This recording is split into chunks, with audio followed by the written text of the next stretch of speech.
Kapi app Nokia filter. So this is a trending app and quite cheap. It's called Kapi Cam Vintage Camera. Analog retro camera. Not only Nokia filters, 5S, Nokia, GCC ID, Mini 8.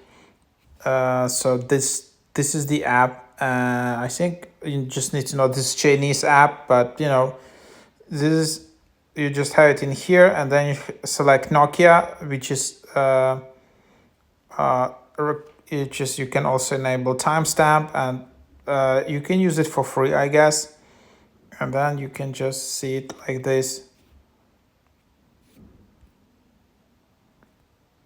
So then you can just take a photo, and then you will just see photos like that. So it's just basically the idea.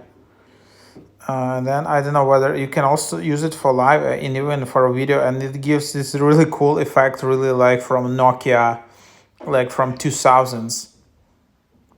Pretty cool. If you want to use Polaroid or something, then you need to upgrade, but this app is super cheap compared to other apps. It's just only $10 for here, lifetime 50, and master just $4.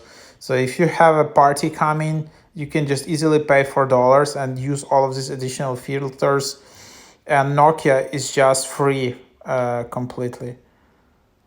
And then you can just use all kinds of. So yeah, that's basically, you can see all of the cameras. It's quite amazing what you can have in here just for free actually. So that's just what you have. Yeah, so that's the idea.